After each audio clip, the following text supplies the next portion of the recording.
거룩함이 느껴지는 찬양 감사합니다. 예, 오늘 말씀의 제목은 언약의 피입니다. 요절 말씀은 마가복음 14장 24절입니다. 다 같이 읽겠습니다. 시작. 이르시되 이것은 많은 사람을 위하여 흘리는 언약의 피, 언약의 피니라. 누구든지 자기가 죽을 때를 미리 안다면 극도로 공황 상태가 되거나 심한 절망으로 몸져 누울 수밖에 없습니다. 예수님은 이틀 후면 십자가에서 죽음 당하실 것을 아셨습니다. 십자가에 견딜 수 없는 고통을 아시기에 할 수만 있으면 그 잔을 마시고 싶지 않으셨습니다.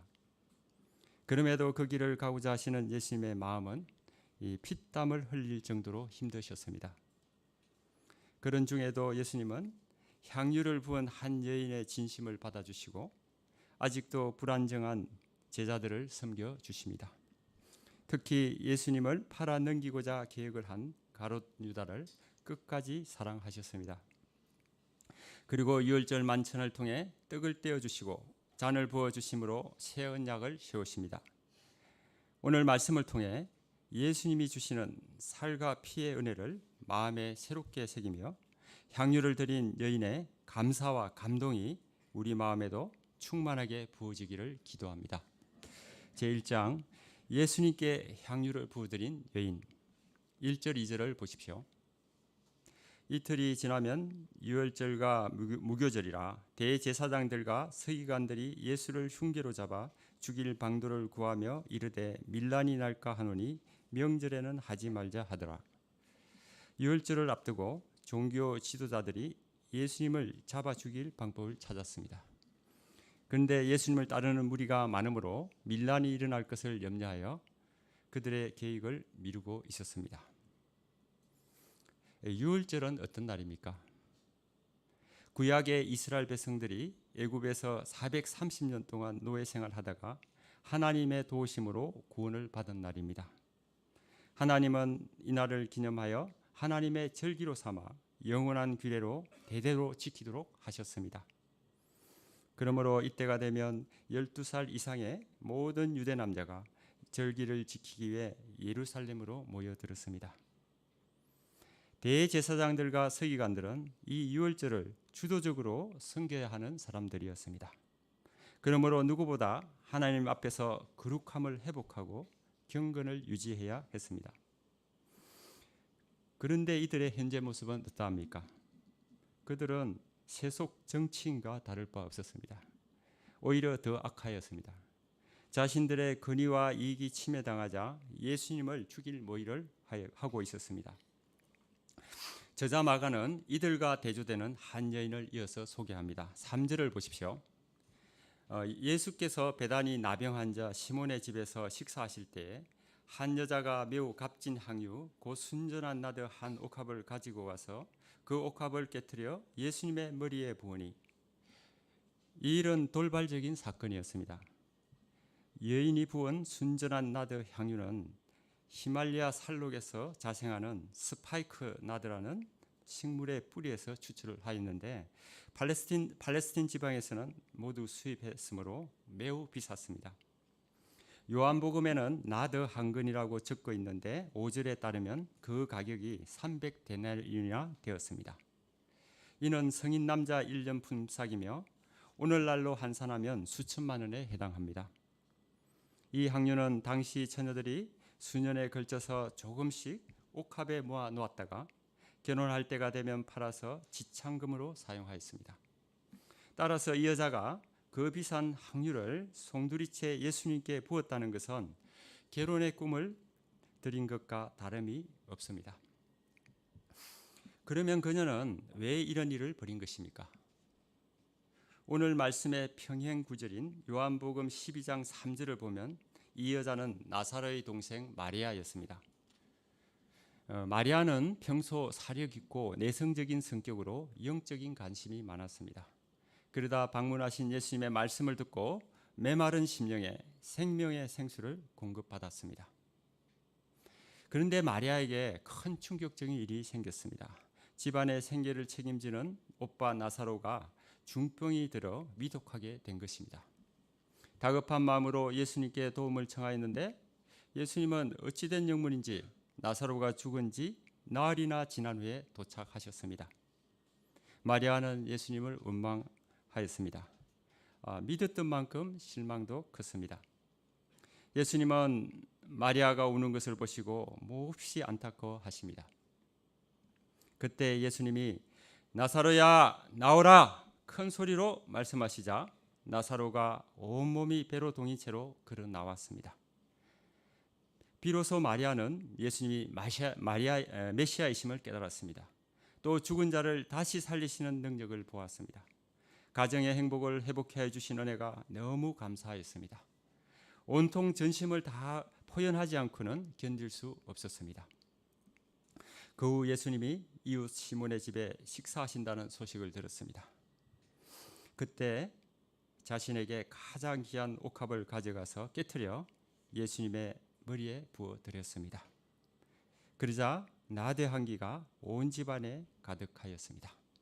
이것은 마리아가 할 수 있는 예수님에 대한 최고의 감사 표현이었습니다. 그런데 이 일로 분을 내는 사람들이 있었습니다. 4절 5절을 보십시오. 그들은 가룟 유다와 이에 동조한 제자들이었습니다. 이 향유를 흡입하였다고 생각하였습니다. 그들의 눈에는 바닥으로 흘러내린 향유가 너무 아까웠습니다. 수천만 원이 그냥 날아가고 있었습니다. 경제적인 관점에서 볼 때 그들의 생각은 맞았습니다. 그러나 향유는 자기들 것이 아니었습니다. 그런데도 그들이 분개하는 이유가 무엇입니까?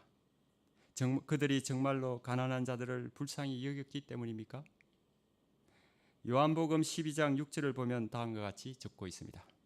이렇게 말하면 가난한 자들을 생각함이 아니요 그는 도둑이라 돈깨를 맞고 거기 넣는 것을 훔쳐감이르라. 그들은 자신들의 속생각을 숨기고 있었습니다. 가룟 유다는 그 돈이 있으면 마음대로 쓸 수 있을 텐데 그러지 못해서 화를 낸 것이었습니다. 지난 말씀에서 제사장들이 물질에 눈이 어두워 성전에서 장사할 수 있는 허가를 내준 것처럼 예수님의 제자들도 온통 물질에 매여 있었습니다. 제자들은 마리아의 진심을 이해할 수 없었습니다.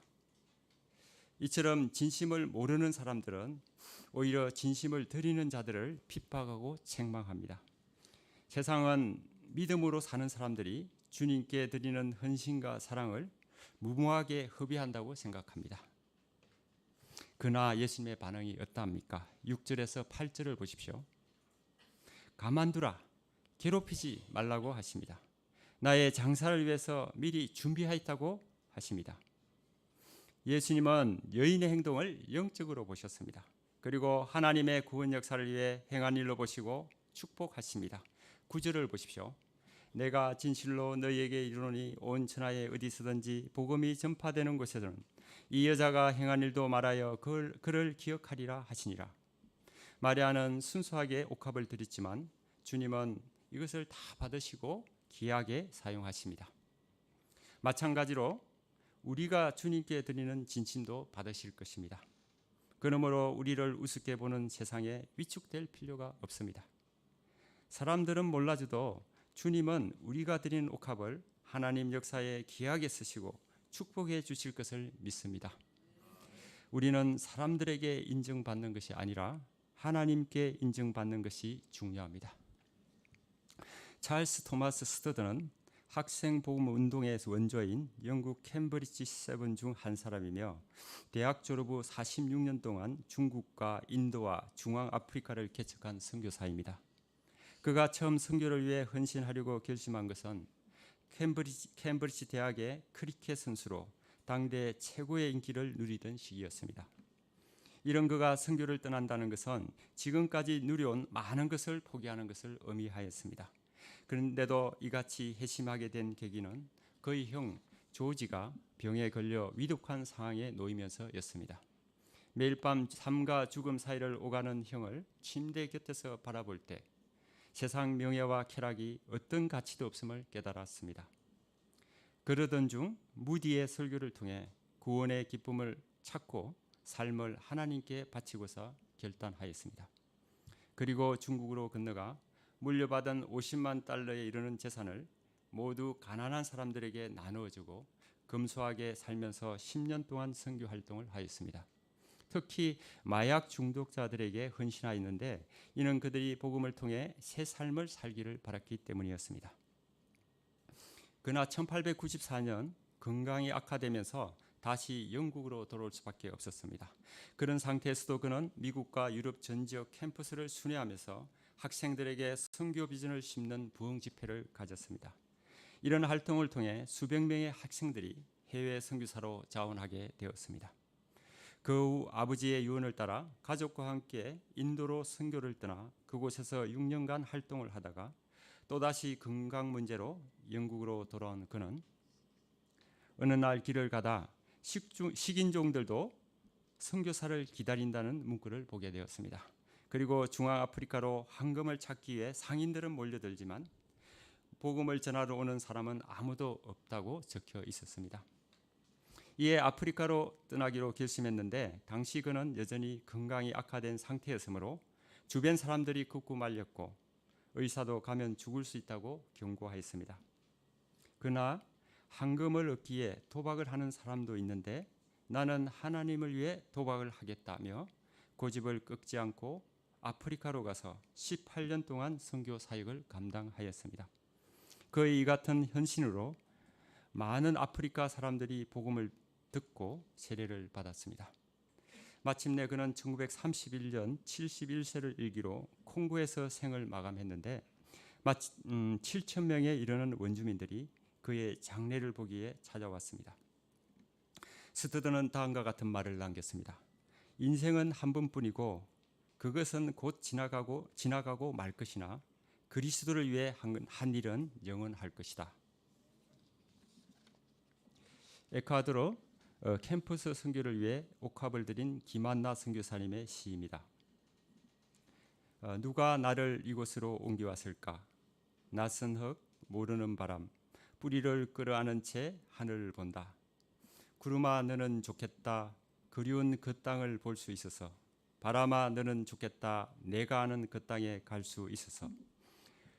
두려움을 안고 살짝 뿌리 내려본다. 낯선 흙이 나를 부드럽게 감싸고 모르는 바람이 내게 인사하며 뜨거운 햇살이 나의 온마음 녹이고 내리치는 빗방울이 나의 눈물 닦아준다. 나를 감싸 안아준 고마운 흙, 내게 자리를 내어준 고마운 땅, 그 고마움에 그제서야 나는 뿌리를 편다. 새싹을 띄우고 꽃을 피우고 열매로 화답한다. 누가 나를 이곳으로 옮겨 놓았을까? 먼 기억 속에 그 땅이 그리워진다. 그 땅의 흙내음이 내 가슴을 적신다. 하나님께서 에콰도르 기만들의 한나 선교사님의 눈물과 헌신을 받으시고 귀한 생명군 역사 이루어 주심을 감사드립니다. 주님은 이 옥합을 깨트린 종들의 헌신을 복음이 전파되는 곳마다 기념하게 하실 것입니다. 10절 11절을 보십시오. 한편 가룟 유다가 대제사장들에게 가서 돈을 받기로 약속하고 예수님을 넘겨줄 기회를 찾고 있었습니다. 그는 제자 공동체의 동계를 맡은 자였습니다. 재정을 관리했다는 것은 동서고금을 막론하고 구성원으로부터 매우 신뢰를 받았다는 의미입니다.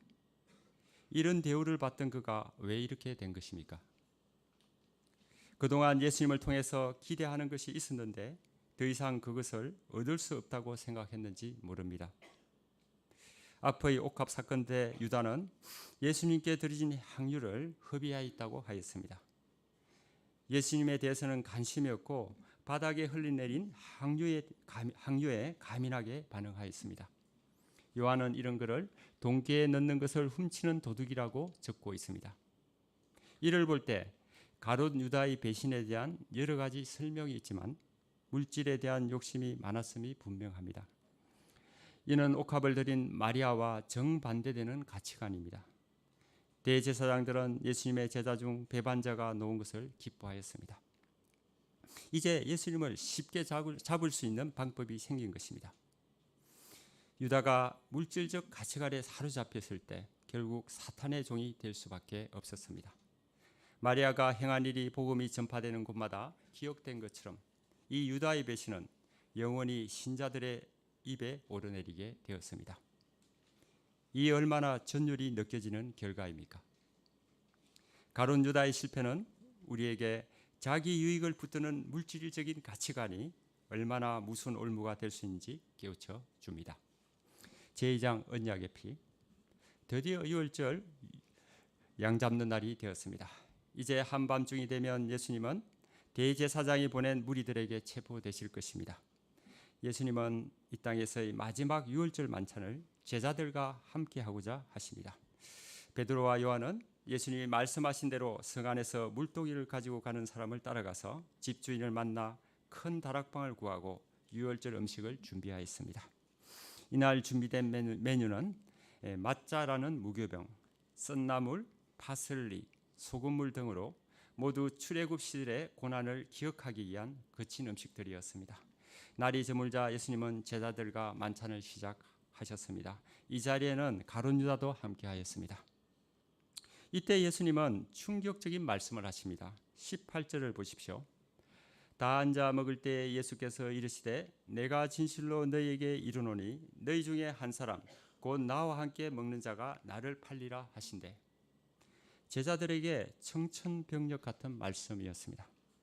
이제 무교절에 많은 사람을 규합하여 큰 뜻을 이루고자 하는 이때 함께 하는 제자 중에 그런 배신자가 있다니 용납이 되지 않았습니다. 그러면서 한편으로 근심이 되었습니다. 곰곰이 생각할 때 모두 자신들을 믿을 수 없었습니다. 하나씩 나는 아니지요 하며 예수님께 확답을 구하였습니다. 이런 그들에게 예수님은 12 중에 하나 곧 나와 함께 그릇에 손을 넣는 자니라 말씀하시므로 암묵적으로 가룟 유다를 가리키십니다. 유다도 예수님의 말씀이 자신을 향한 것임을 알았을 것입니다. 그러면 예수님은 왜 바로 가룟 유다라고 말씀하지 않으시고 이렇게 하신 것입니까? 십자가 죽음을 앞두고 있는 상황에서 지금까지 함께 먹던 자가 배신한다는 것은 너무 고통이 되셨을 것입니다. 그러나 예수님은 결코 유다를 비난하지 않으십니다. 대신에 끝까지 사랑하십니다. 그러므로 유다의 이름을 드러내지 않으십니다. 조용히 회개하고 제자 공동체의 구성원으로 다시 회복되기를 원하셨습니다. 그러나 유다는 회개하지 않았습니다. 마태복음을 보면 랍비여 나는 아니지요 하며 뻔뻔하고 능청스럽게 회피하였습니다. 21절을 보십시오. 인자는 자기에게 대하여 기록된 대로 가거냐 인자를 파는 그 사람에게는 하가 있으리로다. 그 사람은 차라리 나지 아니했더라면 자기에게 좋을 뻔하였느니라 하시니라. 이제 예수님은 이후 십자가에서 돌아가시는 것이 결코 유다의 배반 때문이 아니라 자신에 대해 성경에 미리 기록된 말씀대로 가는 것임을 말씀하십니다. 그렇지만 배신한 유다의 죄가 없어지는 것은 아니었습니다. 그 하가 얼마나 큰지 차라리 나지 않았으면 좋을 뻔하였다 말씀하시며 준엄한 경고를 하십니다. 역사에는 두 종류의 사람이 있습니다. 기념되어야 할 사람과 배신자로 기억되는 사람. 주님을 위해 사는 사람과 자기를 위해 사는 사람. 주님을 위해 자신을 희생하는 사람과 자기를 위해 예수님을 이용하는 사람이 있습니다. 현재 나는 어디에 속해 있는지 점검해야 하겠습니다. 예수님은 떡과 포도주를 나누시면서 잠시 후면 자신이 당할 십자가 고난과 죽음에 대해 말씀하십니다. 22절을 보십시오. 22절을 다 같이 읽겠습니다. 시작. 그들이 먹을 때 예수께서 떡을 가지사 축복하시고 떼어 제자들에게 주시며 이르시되 받으라 이것은 내 몸이니라 하시고. 예수님은 무교병을 떼어 제자들에게 주시며 그것이 자신의 몸이라고 하십니다. 이스라엘 백성들이 출애굽하던 날 밤 집집마다 흐뭇고 일련된 수컷 어린 양이 희생되었습니다. 양의 고기는 탈주하는 백성들의 양식이 되었고 양이 흘린 피는 그들 집 문설주와 임방에 발라졌습니다. 그리고 남은 부산물은 불에 태워져 흔적도 남지 않았습니다. 이 유월절 어린 양은 이스라엘의 구원을 위해 철저하게 사용되었습니다. 이처럼 예수님은 유월절 어린 양이 되셔서 십자가에서 몸이 찢겨 많은 사람을 살리는 양식이 되시겠다는 것이었습니다. 즉 어떤 죄인도 구원하시고자 자신의 귀한 몸을 아낌없이 주시겠다는 선언이었습니다. 또 예수님은 자신의 죽음이 가룟 유다의 배신으로 인한 비극이 아니라 죄인들을 구원하기 위한 적극적인 희생임을 드러내셨습니다. 요한복음 6장 51절에는 예수님의 몸을 먹는 것이 어떤 의미인지 가르쳐 줍니다. 나는 하늘에서 내려온 살아있는 떡이니 사람이 이 떡을 먹으면 영생하리라. 내가 줄 떡은 곧 세상의 생명을 위한 내 살이니라 하시니라. 떡은 예수님의 몸을 의미합니다. 그리고 떡을 먹는 것은 예수님을 믿어 예수님과 연합하게 되는 것입니다. 즉 예수님 안에 내가 거하고 내 속에 예수님이 거하시는 것입니다. 따라서 예수님의 몸을 양식으로 먹으면 예수님의 순결한 생명이 임하고 죽었던 자가 살아나며 영생을 얻게 됩니다. 사람이 양식을 잘 먹을 때 생명이 유지되고 힘이 생기는 것처럼 영의 양식을 잘 먹는 사람이 영적으로 건강합니다. 이런 사람은 마음의 은혜가 넘치고 기쁨이 충만합니다. 죄의 유혹을 능히 이기고 죄의식과 두려움을 벗고 진정으로 자유하게 됩니다. 그리고 날이 갈수록 받은 사랑을 주체할 수 없어 이웃에게 전하지 않을 수 없습니다. 이 시간 우리에게 생명의 떡이 되사 구원과 영생을 주신 주님의 은혜를 감사 찬양 드립니다. 23절 24절을 보십시오. 다 같이 읽겠습니다. 시작. 또 잔을 가리사 감사 기도하시고 그들에게 주시다. 이것은 많은 사람을 위하여 흘리는 나의 피 곧 언약의 피니라.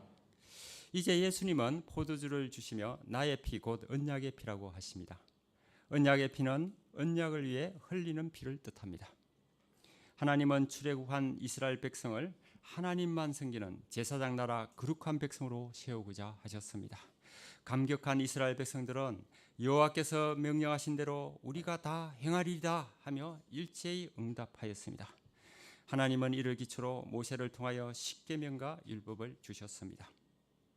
이에 이스라엘 청년들은 소를 잡아 번제와 화목제를 드리고 모세는 그 피의 반을 취하여 제단에 뿌리며 언약서를 낭독한 후 남은 피는 모이던 백성들에게 뿌리며 하나님이 주신 모든 말씀을 이스라엘이 지키겠다고 계약을 맺은 피, 즉 언약의 피라고 선포하였습니다. 이로써 하나님과 이스라엘 백성 간의 언약의 관계가 맺어졌습니다.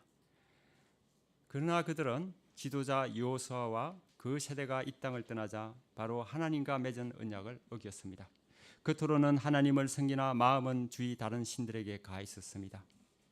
형식적으로 율법을 지키는 것으로 자신들을 포장하였습니다.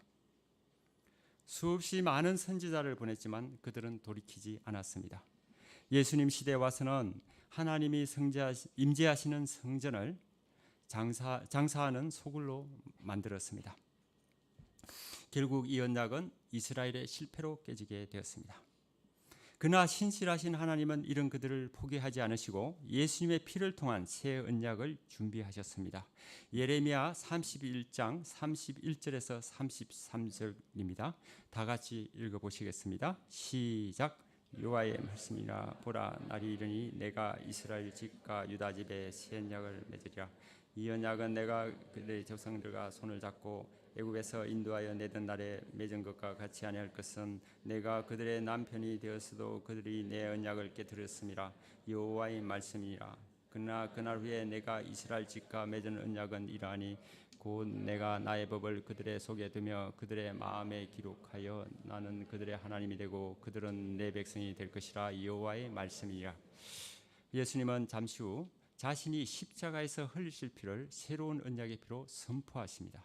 히브리서 9장 13절 14절은 예수님의 피의 능력에 대해 증거합니다. 염소와 항소의 피와 및 암송아지의 죄로 부정한 자에게 뿌려 그 육체를 정결하게 하여 거룩하게 하거든 하물며 영원하신 성령으로 말미암아 흠없는 자기를 하나님께 드린 그리스도의 피가 어찌 너희 양심으로 죽은 행실에서 깨끗하게 하고 살아계신 하나님을 섬기게 못하겠느냐.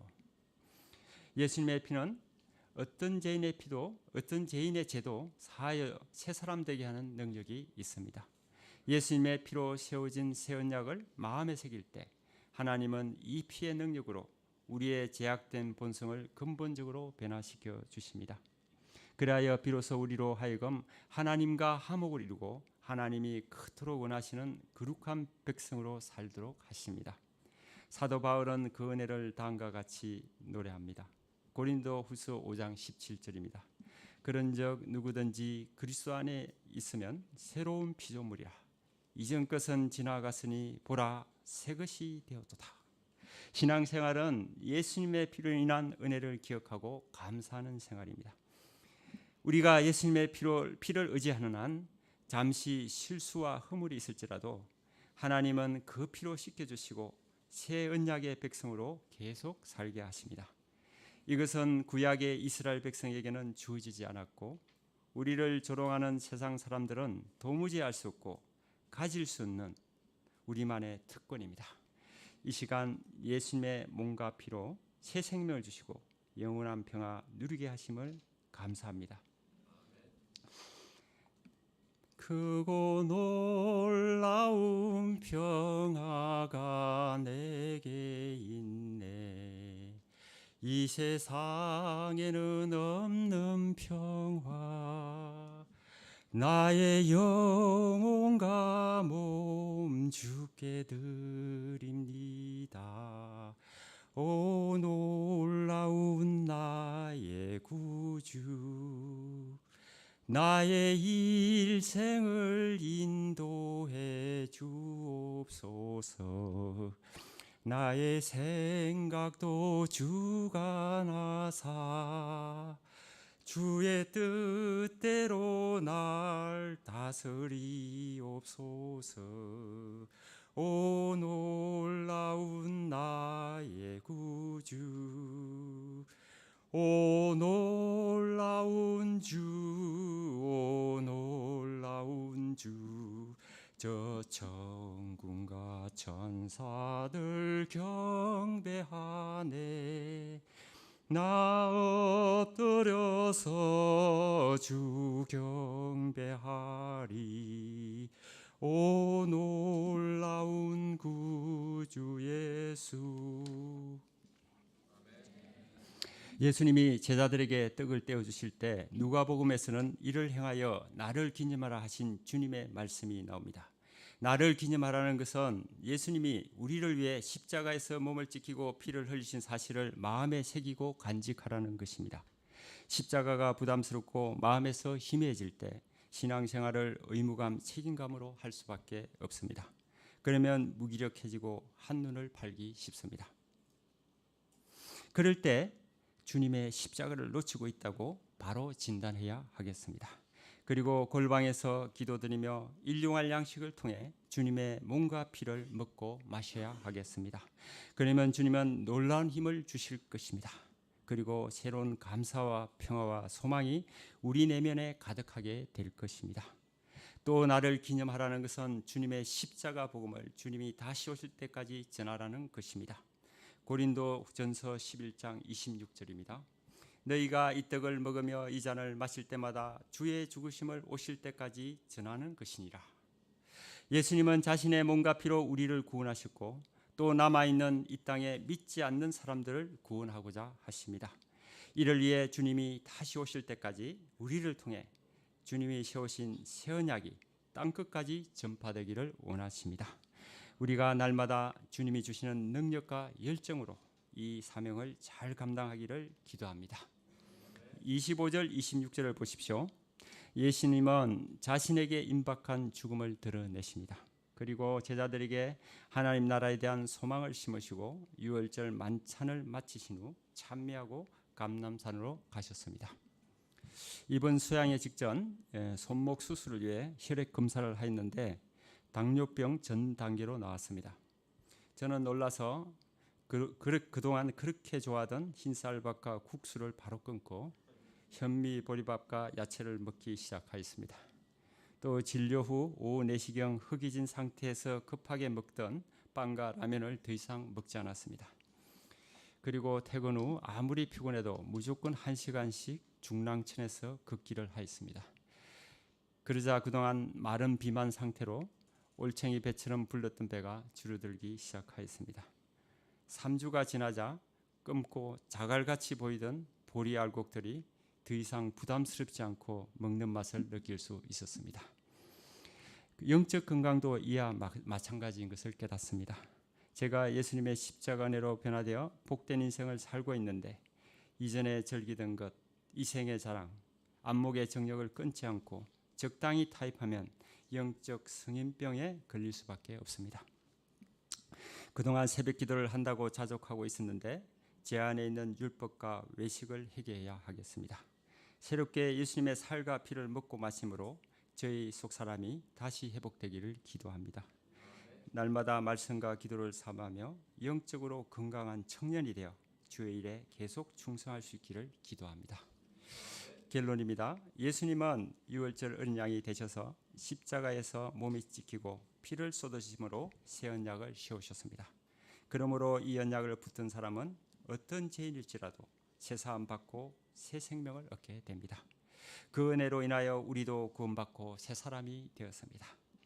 날마다 예수님이 주시는 말씀을 먹고 기도함으로 예수님 안에 거하며 기쁨과 감사가 충만하기를 기도합니다. 또 마리아처럼 우리도 우리에게 있는 항유옥합을 깨트려 주님의 십자가 은혜와 사랑을 전할 수 있기를 기도합니다. 기도하시겠습니다. 하나님 아버지, 오늘 귀한 생명의 말씀 주심을 감사를 드립니다. 또 오늘 말씀을 통해서 예수님의 살과 피를 먹는 생활하도록 하시니 감사합니다. 매일 골방에 들어가 기도하며 또 말씀을 먹을 수 있도록 도와주시옵소서. 그래서 그 능력, 그 주신 은혜로 저희가 예수 그리스도의 제자, 주님의 제자 인생 계속 승리할 수 있도록 도와주시옵소서. 모든 말씀 예수님의 이름으로 기도합니다. 아멘.